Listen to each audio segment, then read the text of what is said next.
The tank, which never saw combat but caused panic among our allies for several years, became the epitome of tank construction worldwide. Too pompous? Agreed, but it's the truth.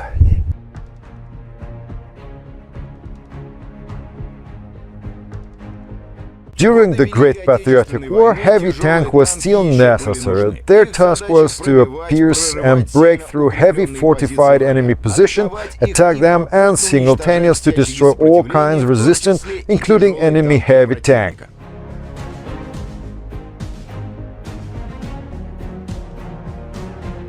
We had such tank, the IS-2, but everyone already understood that its endurance and power were no longer sufficient. In the second half of the 1944, they began to create, or rather deeply modernize the IS-2, which resulted in the appearance of the new machine.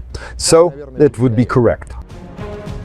From this abbreviation, named after the father of the nation and the great Generalissimo and General Secretary of the Central Committee of the CPSU, the head of the government, the chairman of the Council of People Commissars and Council of Ministers, Comrade Joseph Vissarionovich Stalin. But initially, the machine was called, beside the implant object 703, Curious One. They even wanted to call it Victory. But initially, the machine was called, beside the implant object 703, Curious One. They even wanted to call it Victory. Be sure, the main task was for the tank to withstand the shots of the Tiger and Panther. With their German cats, there was always some problem in Russia. How to protect the tank? You can increase the armor, but you can also use your head and approach the issue creatively. We approach creatively, thankfully understanding what and how to do it. The third thing the design engineer tried to achieve was the maximum possible slope of armor everywhere, both on the hull and on the turret. The pike nose. This is a recognizable feature of the IS-3 and all subsequent the heaviest Soviet tanks. Everything here is at angle, 2 upper and 1 lower. Look at the thickness of the plate. Shell bonds of them like pebbles.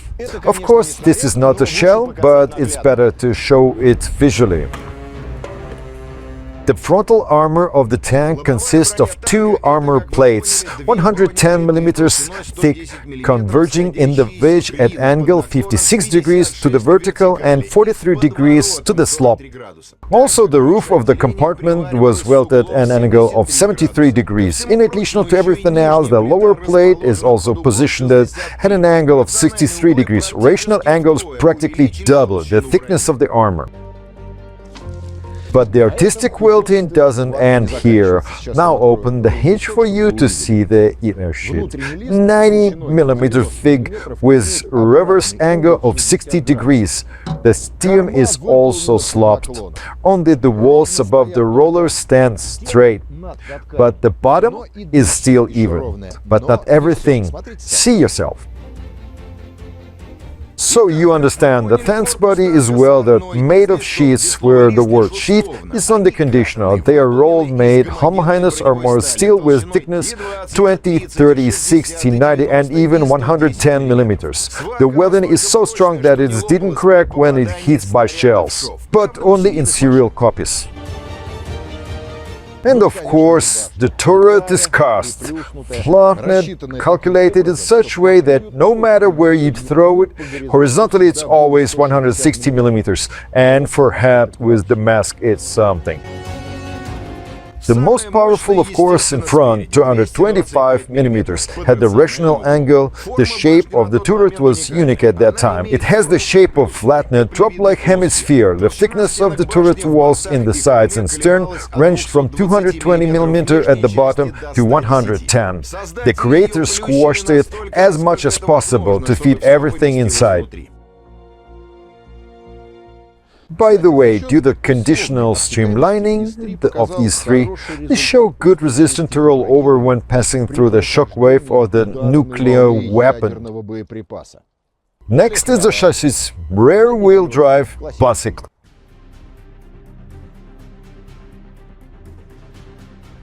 Again, about one side. They themselves talked about the rear guiding tooth. Next, 6 double-cast in-church sport rollers with the diameter of 550 mm and less than as for above. Already a rubber supporting rollers of the tank has individual torsion suspension. There is no shock absorbers. What else? The engine compartment, like that of IS-2, actually like all domestic tanks, that all back covered the top with armor plates. That's why we're showing you a slightly different engine, because these sheets need to be unscrewed and lifted with a cram.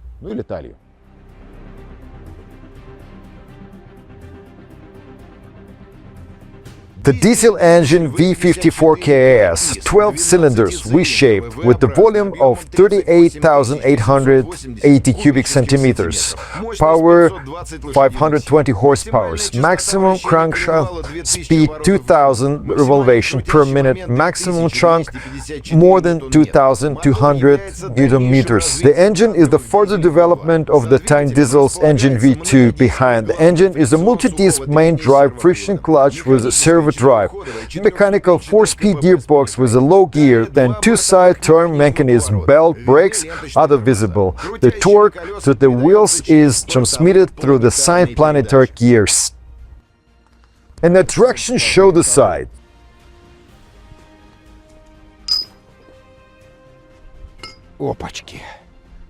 So what do we see?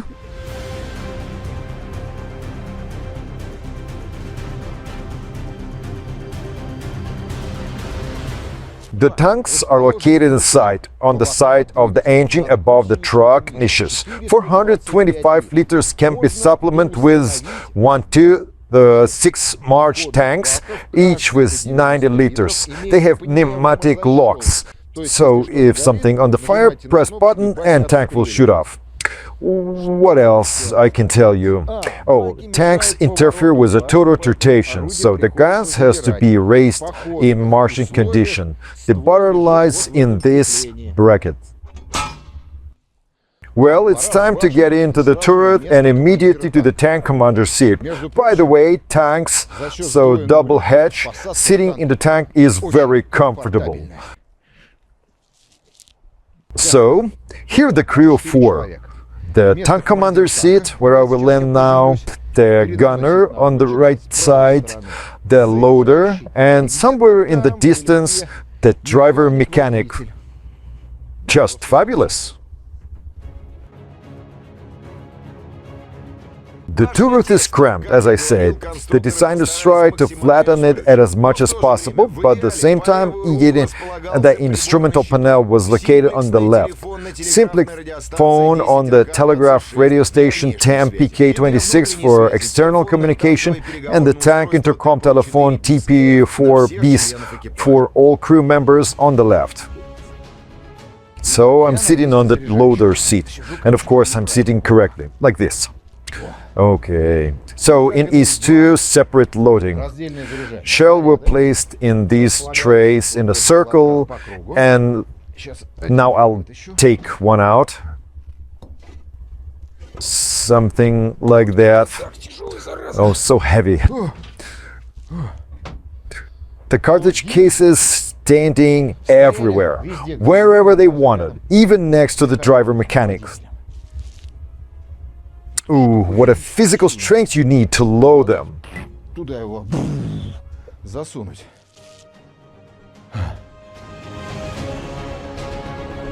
The ammunition for the gun consists of 28 rounds with armor-piercing and high-explosive fragment shells. Additionally, the tank equipped with cartridge for the tank machine gun DKM 2000 rounds. And the SHK-M mounted on the top of the turret. There are 300 cartridges in 6 belt or 50 rounds each. Plus there are 25 F1 and RG-42 grenades and 2 PPSH 43 submachine guns with thousands around them. The gun is 122mm tank gun D25T of the 1943 model. Specifically, this model is from 1945. It has a horizontal wedge breech block. And everything works but not shooting.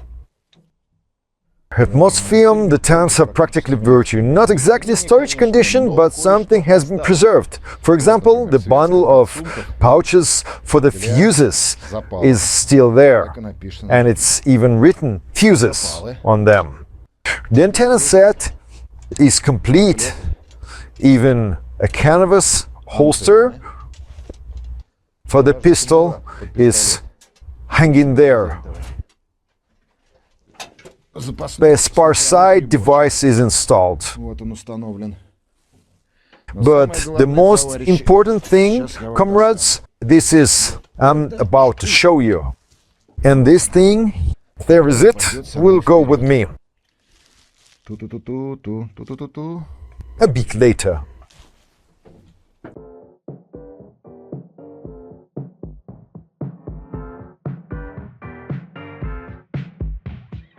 The gunner cycling device, manual gun control and turret rotation, then electronic one is switched on. Behind is the fan for exhausted gases. There's more than enough space. Fire.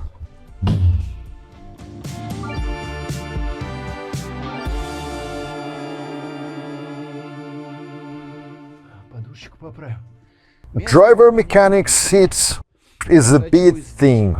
Here, unlike the IS-2, there is a hedge. But when the gun is pointed straight like this, right, getting in for their overgrowth like me physically is impossible.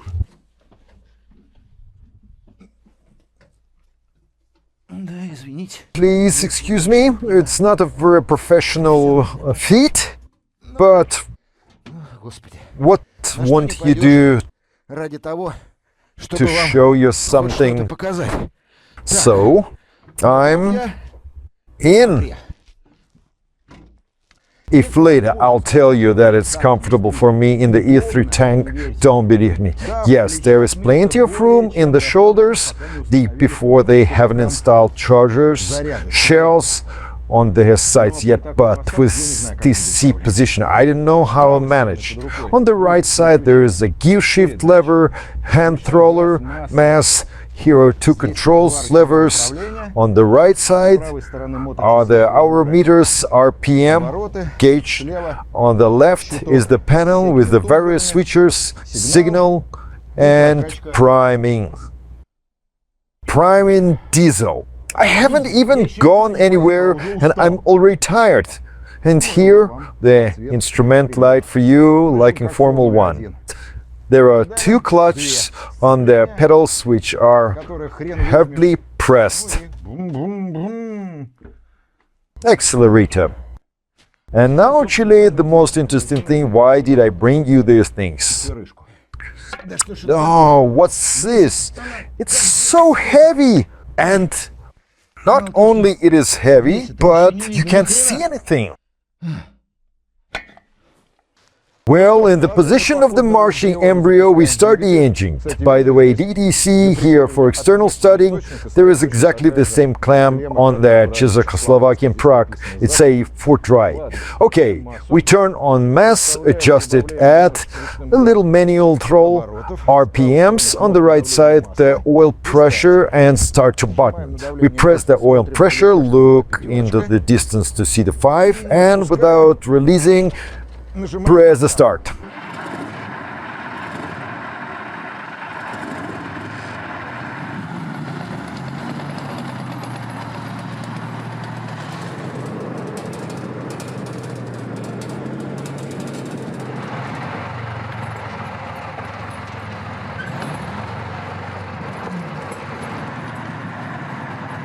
520 horsepower, that's a lot. I don't take off like the rocket, of course, but it accelerates very confidently. Combat weight 29 tons, but you don't feel it inside in the vehicle. But outside it hears everything and ground trembles for the weight and your ears. Do you want to know how much fuel the tank consumes? No, guzzles fuel theirs. 90 meters per hour on the solid ground, maximum speed 40 kilometers per hour. Oh, what's your head? So, calculate how many liters per 100 kilometers.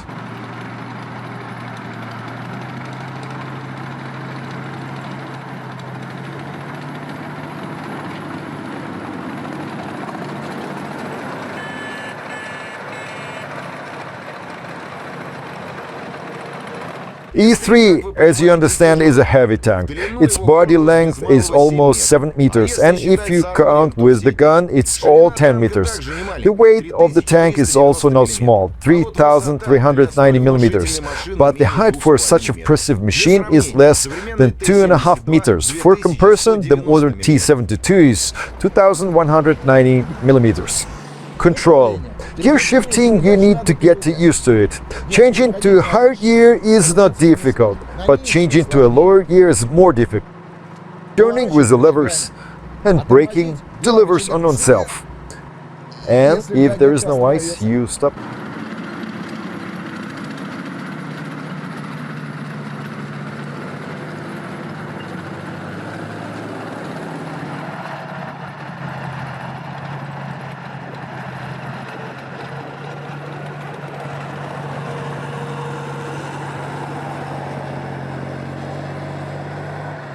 It's not cramped in driver's compartment on the way. Don't listen to whatever anyone told you before. I'm sitting right in the middle, so I feel the dimensions. Well, left, right, behind, I don't know. I don't see anything there.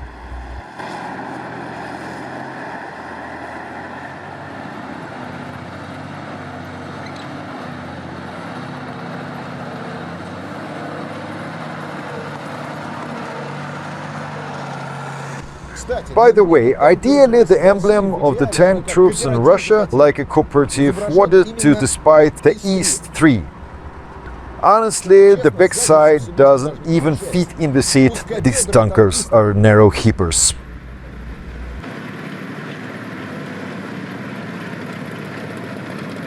The first time foreign allies saw the Soviet IS-3 was at the Berlin parade of the Allies forces in honor of the victory in World War II on September 7, 1945. And this made an indelible impression on the Western allies of the USSR in the anti-Hitler coalition and for several years became a standard for the world tank. IS-3 did not participate in combat operation neither in Germany nor in Japan. It just didn't have time. The other conflicts were not so significant and the combat vehicles couldn't fully demonstrate itself. The offense of rare Russian riders. We are hungry to create more riveting content for you, and we are running low on rocket fuel with support. He keeps been playing hard to get playlists, lashing his on our fresh wits, even though you folks gobble them like hot cakes. So, comrades, let us hand. We are just 150 subscribers away from unlocking the monetization treasure chest. Spread the word, share this video with your pals, hit the subscribe button and ring the notification bell like it's all your money. And hey, if you're feeling extra generous, consider sponsoring us on Boosty or Patreon. It's a win-win. You get the warm fuzzies and we get to keep the content engine charging.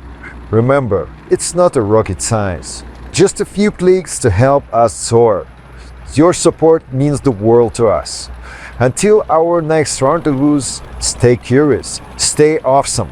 Write in the comments about which car you are looking forward to the next year.